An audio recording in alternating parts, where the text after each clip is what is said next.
নসিহত করাটাও কঠিন কাজ, ওয়াজ নসিহত শোনাটাও একটা কঠিন কাজ। কারণ অধিকাংশ মজলিস হলো হেদায়েত শূন্য এবং প্রত্যেকেরই দৃষ্টিভঙ্গি হলো দুনিয়ার দিকে। সহিহ বুখারীর মধ্যে নবীজি সাল্লাল্লাহু আলাইহি ওয়াসাল্লামের একখানা হাদিস শরীফ রয়েছে। প্রিয় নবীজি বলেছেন যে আমার উম্মত শিরিক করবে, এতে আমি ভয় পাই না, কিন্তু আমার উম্মত দুনিয়ামুখী হয়ে যাবে, দুনিয়া লোভী হয়ে যাবে, এটা নিয়ে আমি খুব ভয় পাই। এটা একটা মারাত্মক বিষয়। দুনিয়ার জন্য উম্মত যা খুশি তাই করবে, প্রয়োজনে মূর্তির সামনে গিয়ে কোরআন শরীফ পড়বে, এটা দুনিয়ার জন্য করবে। এটার জন্য আল্লাহর হাবিব চিন্তা করছে, টেনশন করছেন যে আমার উম্মত দুনিয়ার জন্য দুনিয়ামুখী হয়ে এমন কিছু করবে যেগুলি আমি ভয় পাই, চিন্তিত। আপনি গুনাহগার কাজ করেছেন, এটা নিয়ে দয়াল নবীজি বেশি টেনশন করেন নাই। কেন? গুনাহ করলে তওবা করার সুযোগ আছে, আল্লাহর কাছে মাফ নেওয়ার সুযোগ আছে। সর্বোপরি গুনাহগার হয়েও যদি মারা যান, হাসরের ময়দানে নবীজি বলেন শাফাআতি লি আহলিল কাবাইর মিন উম্মতি, আমার উম্মতের যারা বড় বড় গুনাহগার, আমি রাসূলুল্লাহ তাদেরকে শাফাআত করে জান্নাতে নিয়ে যাব। ব্যবস্থা অনেক আছে, কিন্তু যারা দুনিয়ামুখী হয়ে যাবে, দুনিয়ার জন্য একটু পাগলপাড়া হয়ে যাবে, তাদের মৃত্যুর আগে ঈমান নিয়ে মরতে পারবে না। বেঈমান হয়ে মরলে আর রাসূলের পাকের শাফাআত নসিব হবে না। এই জমানাটা সেই জমানা। এই জমানায় আপনি যদি আল্লাহর জিকির করতে যান, বাধা আসবে। আপনি নবীজির দুরূদ শরীফ পড়তে যাবেন, বাধা আসবে। নামাজ পড়তে যাবেন, ওখানেও বিভিন্ন বাধা আসবে। আপনি এহেন কোনো কাজ পাবেন না যেখানে ফিতনা নাই। মুনাজাত করবেন আল্লাহর কাছে, ওখানেও বাধা আসবে। আপনি মা বাবাকে সম্মান করতে গিয়ে কদম বসি করবেন, ওখানেও বাধা আসবে। মানে এমন কোনো জায়গা নাই। আপনি হজ করতে যাবেন, ওখানেও ঝামেলা আছে, বহু ঝামেলা। যেমন আমি এক জায়গায় জিকির করলাম, জিকিরের পরে শুনতে পেলাম তারা বলেছে উনি বিদআতি কাজ করে গেছেন। জিকির কি করেছি? মানে ওই ইসমে জাত আল্লাহ আল্লাহ আল্লাহ জিকির করার কারণে আমাদের সেই ভাইয়েরা, বিপদগামী ভাইয়েরা, তারা মনে করেছে এটা বিদআতি কাজ করে গেছে। তার মানে আপনি আল্লাহ আল্লাহ বলে জিকির করবেন, এটা তাদের পছন্দ না। আপনি আল্লাহকে ডাকবেন, এতেও তারা খুশি হবে না, এখানে আপনাকে ফতোয়ার ট্যাগ লাগাবে।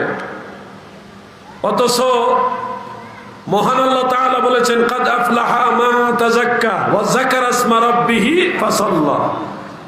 অবশ্যই সফল কাম হবে তারা যারা আত্মশুদ্ধি করে, ওয়া যাকারা এবং জিকির করে, ইসমা রাব্বিহি তার রবের নামের জিকির করে। আমাদের রবের নাম কি? আল্লাহ। যুবক ভাইরা মনে হয় জানেন না নাকি? আমাদের রবের নাম কি? আল্লাহ। ওয়া যাকারা ইসমা রাব্বিহি ফাসাল্লা, রবের নামের জিকির, এরপরে নামাজ। এগুলি আল্লাহ তাআলা বলেছেন রবের নামের জিকির হিসেবে আপনি যদি আল্লাহ আল্লাহ বলেন, রহমান রহিম আল্লাহর যে কোনো নাম নিয়ে যদি ডাকেন, তাহলে নিঃসন্দেহে এটা জায়েজ, কোরআন অনুযায়ী জায়েজ। অন্য আয়াতে আছে ওয়ালিল্লাহিল আসমাউল হুসনা ফাদউহু বিহা, আল্লাহর অনেক সুন্দর সুন্দর নাম আছে, তোমরা এই নামগুলি নিয়ে তাকে ডাকো। এজন্য আমাদের পূর্বসূরি মুমিন মুসলমানরা অনেকভাবে আল্লাহ তাআলাকে ডাকতেন, অনেকেই ভাবে ডাকতেন আল্লাহু আল্লাহ আল্লাহু আল্লাহ আল্লাহু আল্লাহ আল্লাহ। কত মায়া লাগে না জিকিরটা? মায়া লাগে, তো মজাই লাগে আলাদা। নিশিরাইতে আমাদের মুরব্বীদেরকে দেখেছি তারা আল্লাহকে ডাকতেন গাফুরুর রাহিম, নাম তোমার আল্লাহ হো আল্লাহ হো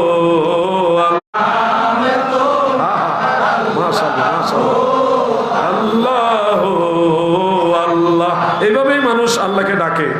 এখন যদি পাশের থেকে এক ভাই ফতোয়ার ট্যাগ লাগায়, এই সাহাবায়ে কেরাম কি এইভাবে জিকির করেছে? যারা তারা বলবে সাহাবায়ে কেরাম এভাবে জিকির করেনি, অতএব এইভাবে জিকির করা যাবে না, এটা বিদআত। আমি আপনাকে বোঝানোর জন্য একটা প্রশ্ন করি, সাহাবায়ে কেরাম যা করেনি তা যদি আমরা না করতে পারি, তাহলে আমরা মহা বিপদে পড়ে যাব। এক নম্বরে কোরআন শরীফের জের জবর পেশ জজম তাজদিদ এগুলি বাদ করতে হবে, কারণ সাহাবাই কারামের জামানায় কোরআন শরীফের জের জবর পেশ জজম ছিল না। আপনাদের চান্দিনার কোরআন শরীফ আসেনি? সাহাবাই কারাম যেটা করেনি সেটা করা যাবে না, বাদ। কোরআন শরীফের জের জবর, এমনকি কোরআন শরীফের ভিতরে আরো অনেক ধরনের নতুনত্ব ঢুকেছে যেগুলি আমরা বিদআত বলি। আয়াতের চিহ্ন, পারার চিহ্ন, রুকুর চিহ্ন আছে না নাই ভাই? এগুলি সব বিদআত,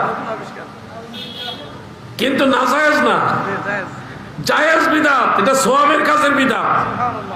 আপনি যদি বলেন সাহাবায়ে কেরাম যা করে নাই আমরা তা করব না, মহা বিপদে পড়ে যাবেন ভাই, অনেক বড় সমস্যায় আমরা পড়ে যাব।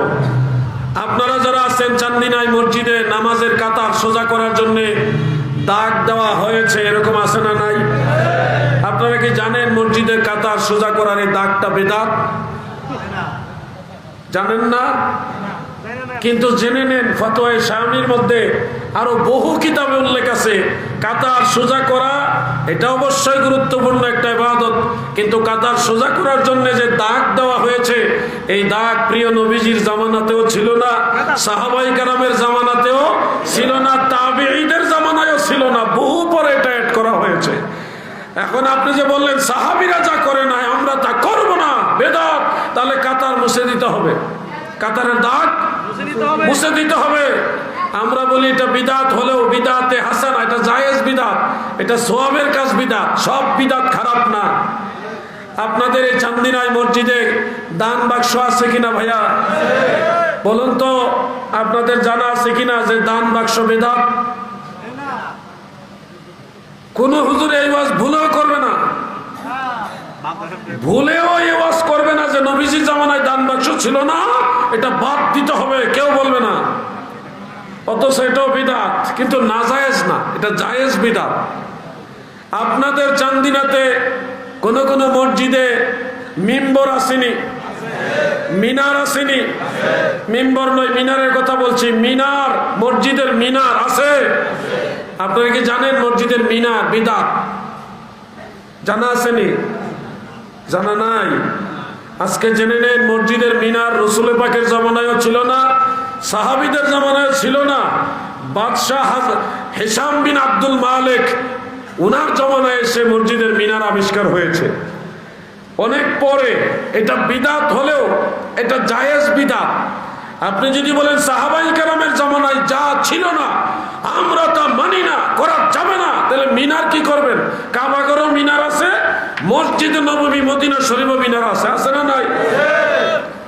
আপনি যে ফতোয়া দেন বুঝে শুনে দিয়েন ভাই, অনেক বুঝে শুনে দিবেন। তাফসীরুল কোরআন মাহফিল, সিরাতুন নবী মাহফিল, আপনি যদি বলেন সাহাবাই কেরাম যেটা যেভাবে করে নাই আমরা সেটা করতে পারবো না, তাহলে গোটা দুনিয়ার সমস্ত ওয়াহাবীদেরকে বলবো সবাই মিলে একটা দলিল বের করেন, আপনারা যেই সিস্টেমে তাফসীরুল কোরআন মাহফিল করেন, সিরাতুন নবী মাহফিল করেন, এই সিস্টেমের সিরাতুন নবী মাহফিল, তাফসীরুল কোরআন মাহফিল কোন সাহাবী করেছে? নিজের ফতোয়ায় নিজেই ফেঁসে যাবেন, নিজের ফতোয়ায় নিজেই বেঁচে যাবেন। এমন ফতোয়া দিয়েন না। যেমন আমি চরমনাই দরবারের মুরিদান থাকলে আপনাদেরকে স্মরণ করাচ্ছি, আমি গীবত করছি না, সমালোচনা করছি না, আমি তাদেরকে সম্মান দিয়ে একটা জিনিস বলছি। কেউ যদি মনে করেন যে রাসূল পাকের সাহাবীরা যা করে নাই আমরা সেটা করতে পারবো না, বিদআত, তাহলে চরমনাই দরবারের যে 21 সবক আছে, কয় সবক? ঘুমাই রয়েছেন না আপনারা? কয় সবক? 21 সবক। এই 21টা সবক কোন সাহাবী আদায় করছে? দলিল বের করেন। আমাকে খুলনা এক মাহফিলে ঘেরাও করে ধরেছিলেন চরমনাই দরবারের মুরিদানরা। খুলনা শহরে রূপালী ব্যাংকের সামনে এই মাহফিলটা ছিল। রোড ডিভাইডার আছে, রাস্তার এই পাশে মাহফিল, ওই পাশে হলো খালি। তো এই পাশে আমরা সব সুন্নি তরিকতপন্থীরা, রাস্তার ডিভাইডারের ওই পাশে হলো সব কওমি আলেম এবং চরমনাই মুরিদানরা। মাহফিলের স্টেজে সব পিছনে ডাইনে বামে পুলিশ আর পুলিশ। কোন সমাজে বাইজা যায়? বলা যাচ্ছে না, খুব গরম গরম অবস্থা। তো এই সময় ওয়াজের এক ফাঁকে চরমোনাই দরবারের একজন সম্মানিত ভাই আমাকে একটা কাগজ দিলেন যে কোন কোন পীর সাহেবের বইয়ের মধ্যে লেখা আছে যাহার পীর নেই তাহার পীর শয়তান। মান লাইসা লাহু শাইখুন ফাশাইখুহু আশ-শায়তান। এই কথার দলিল কিটা কোন কিতাবে আছে? আমি তখন বললাম, প্রশ্নকারীকে বললাম, ভাই আপনি কোন দরবারের মুরিদ? তখন উনি আমার উত্তরে বললেন, আমি চরমোনাই দরবারের মুরিদ, আমি মুজাহিদ। আমি বললাম মাশাআল্লাহ, পরিচয় দিয়েছেন এই জন্য ধন্যবাদ। আমি এই দলিল চরমোনাইয়ের কিতাবে পাইছি। উনি জানতে চাইছে এটা কোন কিতাবে আছে। আমি ওনার উত্তরে বলছি এই দলিল আমি চরমোনাইয়ের কিতাবেই পাইছি। পুরা ময়দানটা স্তব্ধ হয়ে গেছে, কোনো আওয়াজ নাই, এই পক্ষ ওই পক্ষ কোনো সাউন্ড নাই, মানে স্তব্ধ হয়ে গেছে। বলে কি? এরপর আমি চরমোনাই দরবার 27টা কিতাব আছে আমার কাছে, সৈয়দ মাওলানা ইসহাক সাহেবের লেখা 27টা কিতাব আছে আমার কাছে। তো আমার জীবনে আর কিছু পারি আর না পারি, সারা পৃথিবীর প্রত্যন্ত অঞ্চল থেকে একবারে দুর্লভ দুষ্প্রাপ্য যে কিতাব, এগুলি আমি সংগ্রহ করে নিয়ে আসছি। শুধু বাংলাদেশ না, বহির্বিশ্বের অসংখ্য কিতাব আমার কাছে আছে আলহামদুলিল্লাহ। আমি 2-3টা কিতাবের নাম বলে, আশেক মাসুক, এশকে এলাহি, এই ধরনের আরো কয়েকটা কিতাবের নাম আছে, চরমোনাই দরবারের কিতাব, এগুলির নাম বলে বললাম যে এই কিতাবে দেখেন, এই যে কথাটা যাহার পীর নেই তাহার পীর শয়তান, এটা আপনাদের কিতাবেই আছে। এরপরে দেওবন্দের সবচেয়ে বড় আলেম রশিদ আহমদ গাঙ্গুহি সাহেবের লেখা ইমদাদুস সুলুক, সেই কিতাবের মধ্যে এটা আছে। এটার অনুবাদ করেছেন, বাংলা অনুবাদ করেছেন চরমোনাই দরবারের পীর সাহেব মাওলানা ফজলুল করিম সাহেব, রেজাউল করিম সাহেবের আব্বাজান ফজলুল করিম সাহেব অনুবাদ করেছেন। ওনার বাণী আছে, মুজাহিদ প্রকাশনী থেকে এটা প্রকাশ করা হয়েছে, ঢাকা সিমসন রোড থেকে এটা প্রকাশ করা হয়েছে। আমার ভাইয়ের আমি বললাম ওইখানেও এটা লেখা আছে, এই কথাটা আছে। অতএব আপনারা আমাদেরকে আগে বলবেন, যেহেতু আপনারা আগে লেখছেন। এখন আপনাদেরকে প্রশ্ন করলাম, আপনারা চরমোনাই মুরিদানটা কই পাইছেন? যেহেতু এটা আপনারা আগে লেখছেন, সেহেতু দলিল তো আপনারাই দিবেন। আপনারা বলেন কোথায় পাইছেন। এখন তার কেউ কথা কয় না, আওয়াজ নাই। পরে বললাম ঠিক আছে, আপনারা দলিল দেওয়া লাগবে না, আপনাদের পক্ষ থেকে আমি দলিল দিয়ে দিতেছি কোথায় পাইছি এটা। আজ থেকে প্রায় 1000 বছরের আগের কিতাব, নাম হলো রিসালায়ে কুশাইরিয়া। নাম কি? রিসালায়ে কুশাইরিয়া। বেশি দিন আগের কিতাব না তো, মাত্র 1000 বছর হয়েছে। সেখানে সনদ সহকারে ইমাম আবু ইয়াজিদ বিস্তামি রাহিমাহুল্লাহু তাআলা, মানে বাইজিদ বুস্তামি রাহমাতুল্লাহ আলাইহির কওল হিসাবে উল্লেখ রয়েছে যাহার পীর নেই তাহার পীর শয়তান।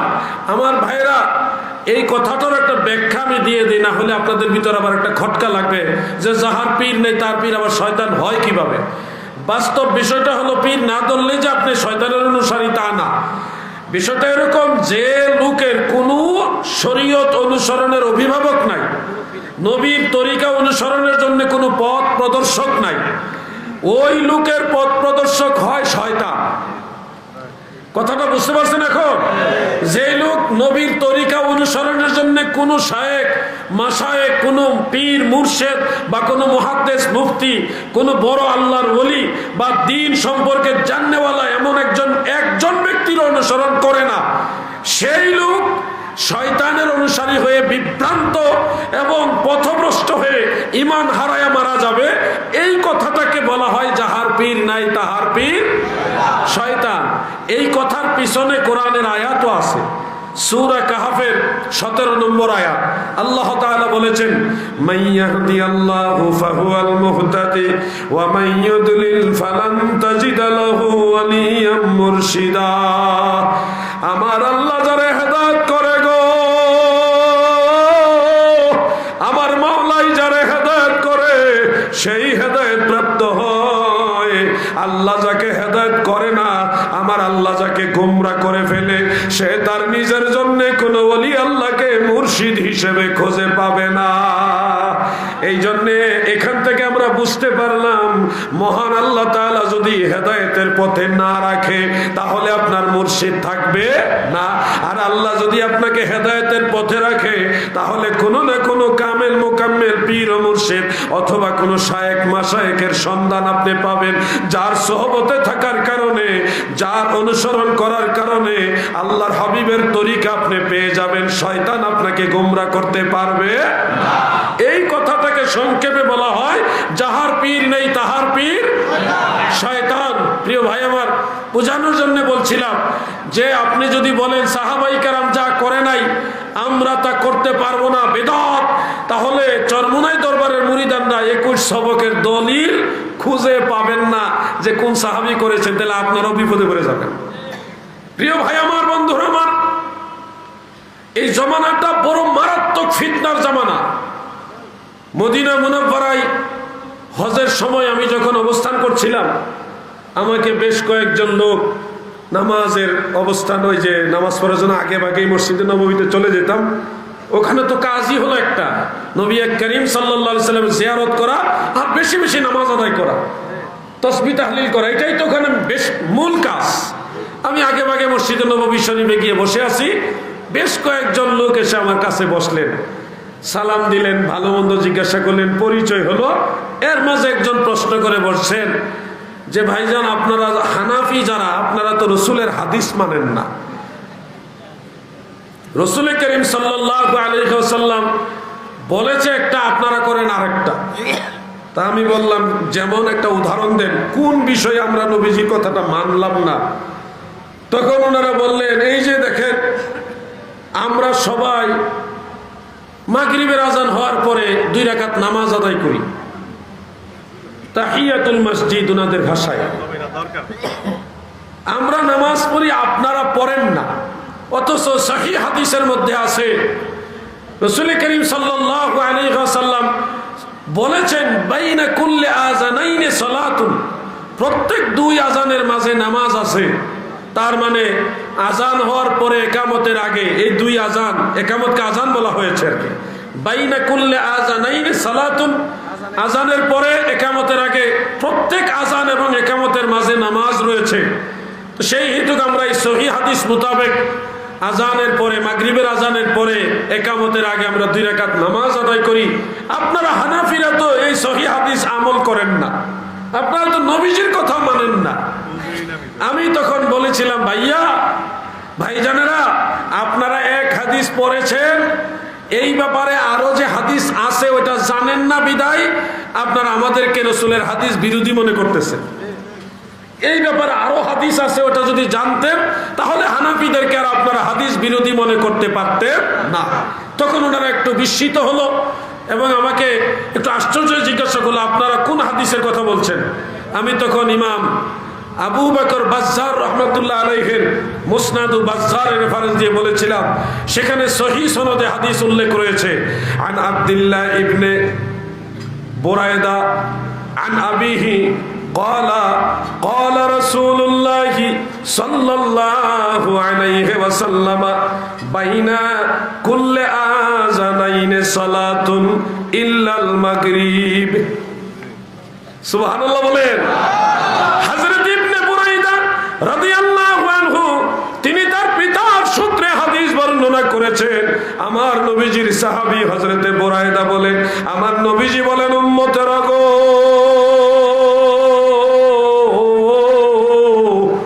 প্রত্যেক 2 আজানের মাঝে নামাজ আছে, বাইনা কুল্লি আযানাইনি সালাতুন ইল্লাল মাগরিব, তবে মাগরিবের আজান এবং ইকামতের মাঝে কোনো নামাজ নাই। সুবহানাল্লাহ। তাহলে আমরা সহিহ হাদিস থেকে দেখলাম আমরা হানাফিরা রাসূলের আদেশের ভিতরেই আছি, নবীর তরিকার ভিতরে আছি, সহিহ হাদিস মোতাবেকই আছি, আছি না নাই?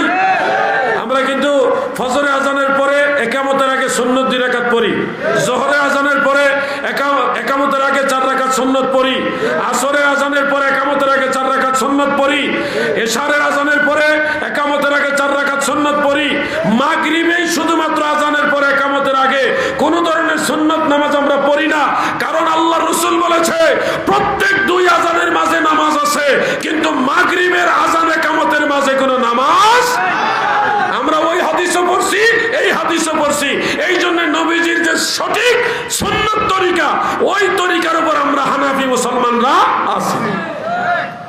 না জানার কারণে আপনি ফতোয়া দিয়ে বসবেন, এই হানাফিরা ভুল করে, হানাফিরা ভুল করে। আরে বাবা, বড় বড় লামা সাহাবীরা আলহামদুলিল্লাহ ইদানিং তাদের মধ্যে একটা নমনীয়তা আসছে। কিছু আছে এরা খুব বেশি বাড়াবাড়ি করে, অনেক বেশি বাড়াবাড়ি করে। তাদের উদ্দেশ্যটা হলো বাড়াবাড়ি করা।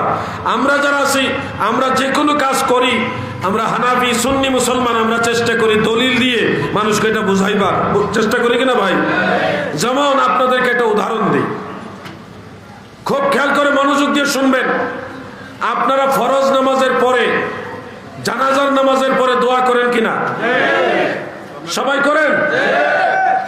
কেউ যদি বলে যে নামাজটাই দোয়া, এরপরে আর দোয়া লাগে না, এরকম যদি কেউ বলে, তখন আপনারা চিন্তায় পড়ে যান। আপনারা কিন্তু মারামারি করেন না, আপনারা পাল্টা দলিল দেওয়ার চেষ্টা করেন, এটাই নিয়ম। মারামারি করা মুসলমানের কাজ নয়। কেউ যদি মনে করেন জানাজার নামাজটাই দোয়া, এরপর আর দোয়া লাগে না, তাদেরই দাবিটা সঠিক না। কেন সঠিক না? আপনারা যাদের হাতে মোবাইল আছে, আপনারা একটা আয়াত নোট করতে পারেন, সূরা তাওবা আয়াত নম্বর 84। আয়াত নম্বর কত? 84। দেখেন, আল্লাহ নিজে জানাজাকে সালাত বলেছে, ওয়ালা তুসাল্লি আলা আহাদিন মিনহুম মাতা আবাদা ওয়ালা তাকুম আলা কবরিহি ইলা আখিরিল আয়া। আমার আল্লাহ জানাজার নামাজকে এই আয়াতে সালাত বলেছেন, ওয়ালা তুসাল্লি সালাত বলেছেন, জানাজাকে আল্লাহ বলেছেন সালাত। আল্লাহ তাআলা কি ভুল বলছে না সঠিক বলছে? কোনো সন্দেহ আছে নাকি ভাই? এবার দেখেন দয়াল নবীজি কি বলেছেন। যুবক ভাইরা খেয়াল করো, যুবকদেরকে আমি দৃষ্টি আকর্ষণ করছি, তোমরা খেয়াল করো ভাই। মুরব্বীদের জমানা এক ধরনের শেষ, আগামীর দিনগুলি আপনাদের, অতএব এই বিষয়গুলি আপনাদের বুঝতে হবে। কোরআন থেকে আমরা দেখলাম আল্লাহ তাআলা নিজে জানাজাকে সালাত বলেছেন। এবার হাদিস শরীফে খেয়াল করেন, আবু দাউদ, তিরমিজি, ইবনে মাজাতে সহিহ সনদে হাদিস উল্লেখ। প্রিয় নবীজি জানাজা সম্পর্কে বলেন, ইজা সাল্লাইতুম আলাল মাইয়িত ফাখলিসু লাহু দুআ। ইজা যখন সাল্লাইতুম সালাত আদায় করবে, আলাল মাইয়িত মৃত ব্যক্তির উপরে, তাহলে প্রিয় নবীজি মৃত ব্যক্তির উপরে যেটা পড়ি এটাকে সালাত বললেন। ইজা সাল্লাইতুম যখন সালাত আদায় করবে, তাহলে আল্লাহর রাসূল জানাজাকে দোয়া বললেন না সালাত বললেন? আওয়াজ দিয়ে বলেন না, কি বললেন? সালাত বললেন। এবার আরবিতে জানাজার নিয়ত পারেন এমন কেউ আছেন? অল্প কয়েকজন মাত্র না, মাশাআল্লাহ অনেকেই আছে। আমি জানাজার নিয়তটা বলবো, ইচ্ছা করি এক জায়গায় ভুল বলবো, আপনারা ধরে দিবেন, পারবেন না ইনশাআল্লাহ? নাওয়াইতু আন উয়াদ্দিয়া লিল্লাহি তাআলা আরবাআ তাকবীরাতে দুআইল জানাজাতে। মাশাআল্লাহ, চান্দিনার মুসলমান বড় পাওয়ারফুল, খুব অ্যালার্ট। এখানে আপনারা খেয়াল করেন, এখানে কি হবে? দুআইল জানাজা না হয়ে কি হবে? সালাতিল জানাজা হবে। তাহলে নিয়ত করার সময় আপনি নিজেও বলেছেন জানাজা এটা সালাত, কি বলেছেন? সালাত। কিন্তু জানাজার পরে দোয়া না করার জন্য এখন বলতেছেন জানাজা এটা নামাজ না, এটা দোয়া, মানে নামাজই অস্বীকার করতেছেন। অথচ আল্লাহ তাআলার কাছে যখন নিয়ত করেন তখন আপনি বলছেন এটা সালাত। মাইকিং করছেন কেমনে? মরহুমের জানাজার দোয়া, কি বলছেন আপনারা? মরহুমের জানাজা নামাজ বলছেন। মাইকিং করলেন নামাজ, কই এখন কোন নামাজ হই না, এটা 2 নম্বরই না ভাই? আপনারা কি 2 নম্বরের পক্ষে আছেন? জানাজা এটা সালাত, এটার ব্যাপারে আর কোনো ইখতিলাফ করার সুযোগ নাই, কারণ আল্লাহ নিজে বলছে এটা সালাত। এরপর আর কোনো কথা আছে? আল্লাহর রাসূল সাল্লাল্লাহু আলাইহি সাল্লাম বলেছে এটা সালাত। এরপরে যে কথা কইব এইটার ঈমান লইয়াই তো আপনার প্রশ্ন উঠবো।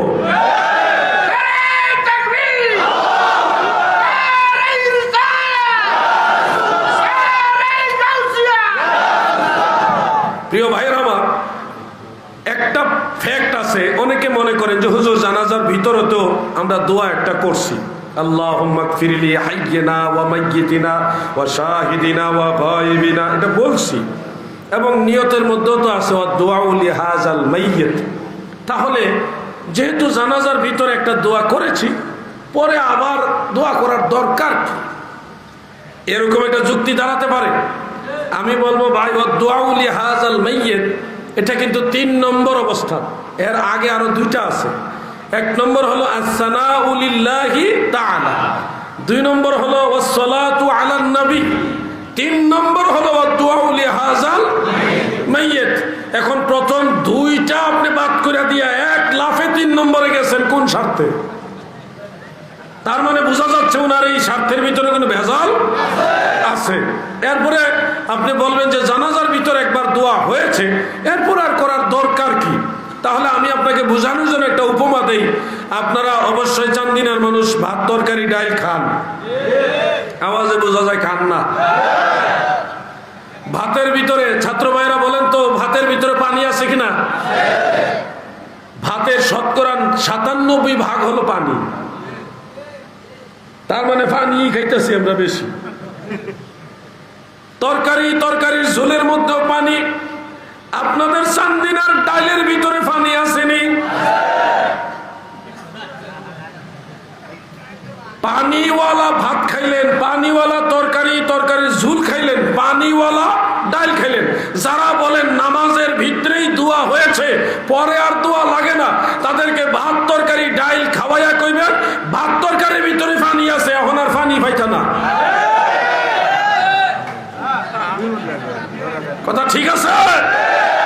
যুক্তিকে যুক্তি দিয়ে খণ্ডন করতে হবে। ভাই আমার, কেন আপনি জানাজার পরে দোয়ার বিরুদ্ধে দাঁড়িয়েছেন, অথচ আপনিও একদিন মারা যাবেন, আপনার জন্য দোয়া দরকার আছে। আমাদের দোয়া দরকার আছে কিনা ভাই আমার? আওয়াজ দিয়ে বলেন দরকার আছে না নাই? যাদের দোয়া দরকার আছে তারা জানাজার পরে দোয়া করবেন। আর যারা মনে করেন আমার দোয়া লাগতো না, তার লাশটা কোনো মতে খাতাই দিয়ে পড়েন, তাহলে দোয়া করেন না, দোয়া লাগতো না।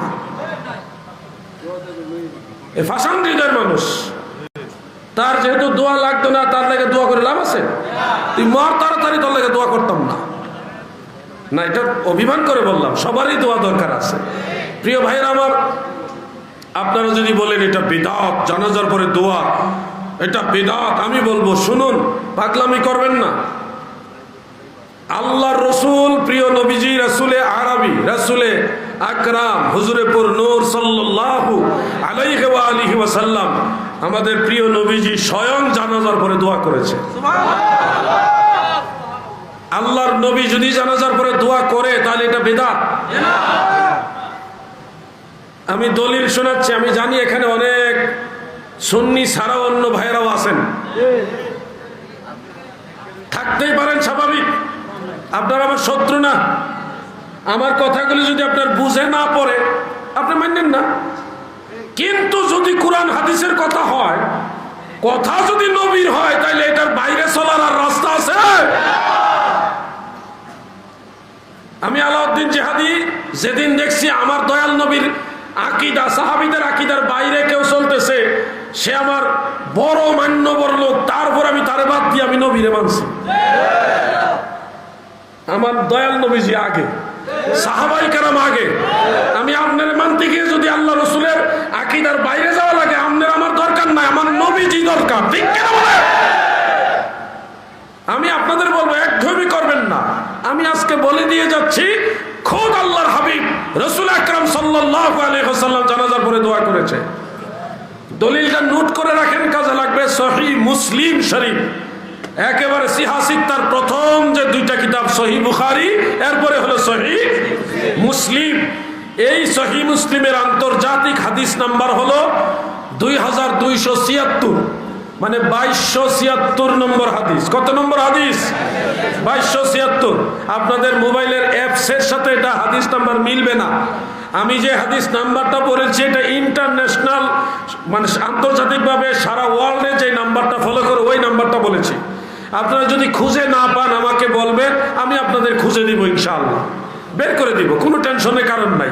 সেখানে রসুলে পাকের আদরের সাহাবী, বিখ্যাত সাহাবী হযরতে আউফ ইবনে মালিক রাদিয়াল্লাহু আনহু, তিনি বলেন, সাল্লাল্লাহু রাসূলুল্লাহি সাল্লাল্লাহু আলাইহি ওয়াসাল্লাম আলা জানাজাতিন, আমার দয়াল নবীজি এক জানাজার নামাজ আদায় করলেন। ফাহাফিজতু মিন দুআইহি, এরপরে নবীজি দোয়া করেছেন, সেই দোয়া শুনে শুনে আমি মুখস্থ করলাম। ও আমার ভাইয়েরা, আল্লাহর নবী জানাজার নামাজ আদায় করলেন, অতঃপর দোয়া করলেন, যে দোয়া সাহাবী শুনে শুনে মুখস্থ করলেন। এই দোয়া কখন করেছেন, জানাজার ভিতরে না বাহিরে, এই ব্যাপারে সুস্পষ্ট ব্যাখ্যা দিয়েছেন হাফেজুল হাদিস ইমাম মহিউদ্দিন নববী রাহমাতুল্লাহ আলাইহি। ইমাম নববী নামে যিনি প্রসিদ্ধ, তিনার লেখা মুসলিম শরীফের শরহ আল মিনহাজের মধ্যে, শরহে মুসলিমের মধ্যে ফাহাফিজতু মিন দুআইহি, এই দুয়ার কথা ব্যাখ্যা করতে গিয়ে তিনি লিখেছেন যে বা'দাস সালাত, এই দোয়াটা হলো জানাজার নামাজের পরে। আল্লাহর নবী জানাজার নামাজের পরে দোয়া করেছেন, এই দোয়া শুনে প্রিয় নবীজির সাহাবী মুখস্থ করেছে। এটা আমি একটা বাস্তব যুক্তি দিয়ে আপনাদের সামনে তুলে ধরি। জানাজার ভিতরে যত দোয়া হয়, সানা দুরূদ শরীফ দোয়া হয়, এগুলি কিন্তু নিচু আওয়াজে হয়। যেমন সবাই শুনছেন না কি বলছি? জানাজার নামাজে তো এইভাবেই হয় দোয়াগুলি, নাকি ভাইয়া? সানা পড়লেও আস্তে পড়ে, দুরূদ শরীফ পড়লেও আস্তে পড়ে, এবং ওই দোয়াটাও আস্তে পড়ে। কোনটাই পিছন থেকে সাহাবীরা শুনে শুনে মুখস্থ করার মতো সুযোগ নাই। তাহলে ইমাম নববীর এই ব্যাখ্যা যথার্থ। রাসূল করিম সাল্লাল্লাহু আলাইহি ওয়াসাল্লাম জানাজার পরে বা'দাস সালাত, জানাজার নামাজের পরেই দোয়া করেছেন, এবং সাহাবীরা শুনছে, শুনে শুনে মুখস্থ করছে। অতএব প্রমাণ হলো জানাজার নামাজের পরে খোদ আল্লাহর হাবিব জানাজার পরে দোয়া করেছেন। আমি চান্দিনাবাসীর কাছে জানতে চাই, আল্লাহর নবী যদি জানাজার পরে দোয়া করে থাকে, তাহলে জানাজার পরে দোয়া করা জায়েজ না নাজায়েজ? আরে জবান খুলে বলো, জায়েজ না নাজায়েজ?